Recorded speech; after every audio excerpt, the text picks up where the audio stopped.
नमस्कार किसान भाइयों। 3-4 दिनों की व्यस्तताओं के बाद में आज मैं पुनः से आपसे मुखातिब हूँ। आज मैं आपको धान का एक ज्वलंत समस्या है, हल्दिया रोग। धान की फसल में जो हल्दिया रोग लगता है, हल्दिया रोग इसका नाम इसलिए पड़ा क्योंकि ये हल्दी के जैसा पीला पीला होता है। जब धान की फसल अपनी पूर्णता को होता है, यानी कि मेच्योरिटी में या परिपक्व अवस्था में होता है, तो ऐसे समय में ये हल्दिया रोग लग जाता है किसान भाइयों के खेत में। और इससे किसान भाइयों का जानकारी ना होने के कारण और उचित प्रबंध ना करने के कारण बड़ा नुकसान होता है।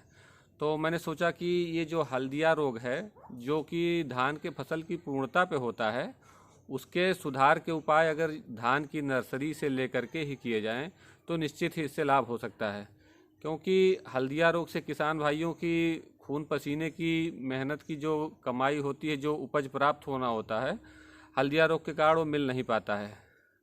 तो आइए मैं आपको बताता हूँ कि क्या क्या किया जाए कि जिससे हल्दिया रोग का रोकथाम हो सके, और अगर इन केस अगर आपके खेतों में हो ही गया है तो उसका रासायनिक या बायोलॉजिकल कंट्रोल या नियंत्रण कैसे कर सकते हैं। सबसे पहले हम लोग हल्दिया रोग का परिचय जान लेते हैं। हल्दिया रोग, इसका नाम फॉल्स स्मट या आभासी कंडुआ या हल्दिया रोग है। फॉल्स स्मट इसको इसलिए कहते हैं क्योंकि ये स्मट ना होकर के भी स्मट के जैसा व्यवहार करता है, इसीलिए इसे हल्दिया रोग कहते हैं।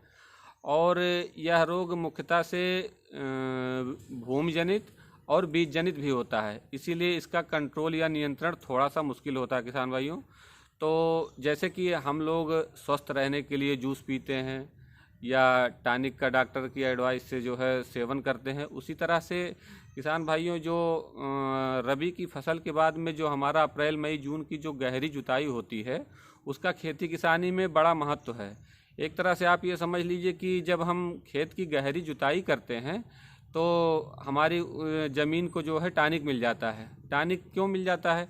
क्योंकि सूर्य के प्रकाश से जो हानिकारक कीट हैं उनका शोधन हो जाता है, उनके जो संततियों का जो एक चक्र रहता है वो टूटता है, और जो हमारे खेत की जो उपजाऊ लेयर है वो एक बन जाती है, तो वो टूट जाती है और विखंडित होकर के भूमि का जो पोषण है वो बना रहता है।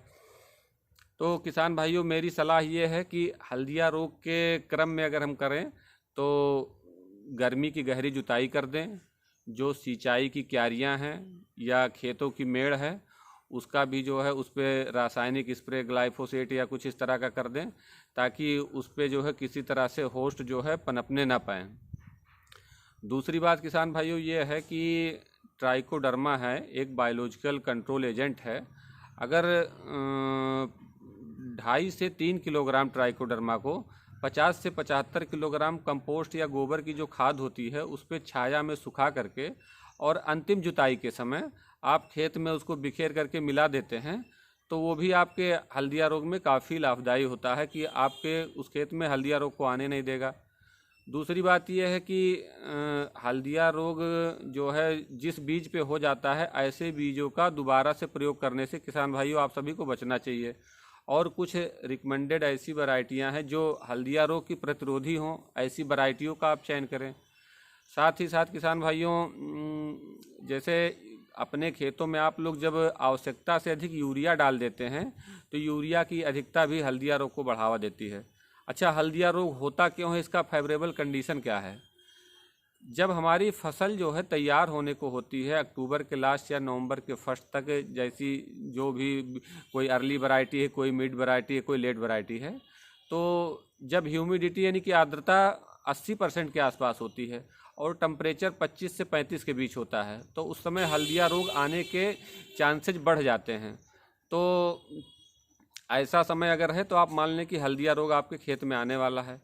तो इससे अगर बचाव करना है तो मैंने आपको 2-3 चीज़ें बताई कि भूमि की गहरी जुताई करें, और भूमि शोधन के लिए ट्राइकोडर्मा का उपयोग करें, और जब आप बीज डाल रहे हों तो बीज को रासायनिक जो है जैसे कार्बेंडाजिम या मैंकोजेब है 2 से 2.5 ग्राम प्रति किलोग्राम, या इसी तरह से थीरम है। अगर बायोलॉजिकल की बात की जाए तो उसमें जो है ट्राइकोडर्मा हर्जियनम है, 5 ग्राम प्रति किलोग्राम की दर से बीज का शोधन कर लें। अगर कोई किसान भाई जानकारी के अभाव में बीज शोधन नहीं कर पाए हैं तो जब वो अपना ट्रांसप्लांटिंग करने जाएंगे तो जो पौध उखाड़ते हैं उसकी नर्सरी का जो है शोधन कर लें और इसको लगाएं। इसके अलावा इसमें हल्दिया रोग से बचाव में फसल चक्र का भी बड़ा योगदान है। जैसे तमाम किसान भाई हैं, धान के बाद गेहूं, गेहूं के बाद धान, ये क्रम निरंतर चलता रह रहा है। तो इससे होता क्या है कि जो रोग या कीट या बीमारियां हैं वो थोड़ा सा उनके अंदर जो है प्रतिरोधक क्षमता डेवलप हो जाती है, यानी कि वो और स्ट्रांग हो जाते हैं, जिससे हमारी फसलों पे जो है तेज़ी से अटैक करते हैं। तो अगर हम फसल चक्र अपना लेते हैं तो बीमारी के जाने के चांसेस काफ़ी बढ़ जाते हैं कि बीमारी फिर नहीं लगती है। एक और उपाय ये हो सकता है किसान भाइयों की, जैसे फसल चक्र तो अपनाए ही, साथ ही जैसे देर से उगने वाली जो वैरायटियां हैं, जैसे जो लेट वैरायटियां हैं, उसकी अपेक्षा अगर आप अर्ली वैरायटी का चयन करते हैं तो भी हल्दिया रोग आने की संभावनाएं कम हैं। तो 3-4 प्रक्रम हो गए कि भूमि का शोधन, फिर बीज का शोधन, बीज नहीं तो नर्सरी का शोधन, इन सब चीज़ों को करें और हल्दिया रोग की प्रतिरोधी जो प्रजाति है उसका चयन करें। इन सब चीज़ों के बाद भी अगर आपके खेत में हल्दिया रोग आ जाता है तो उसके लिए प्रोपिकोनाजोल नामक रसायन है, जो कि 500 ml प्रति हेक्टेयर, यानी कि आप ठीक ये कहें तो अपने यहाँ के भाषा में मैं सीधे सीधे बता दूं किसान भाइयों को, जो प्रति बीघा या प्रति टंकी की बात करते हैं तो 30 ml पर टंकी या 60 ml एक बीघे के लिए पर्याप्त होगा। तो उस हिसाब से अगर प्रोपिकोनाजोल नामक रसायन को अगर आप हल्दिया रोग की शुरुआती अवस्था पे डाल देते हैं, जो कि मार्केट में विभिन्न नामों से जाना जाता है, तो निश्चित ही उसका नियंत्रण किया जा सकता है। उसके नियंत्रण का एक और तरीका भी है कि किसान भाइयों, ये जो हल्दिया रोग है ये हवा के द्वारा एक खेत से दूसरे खेत में फैलता है।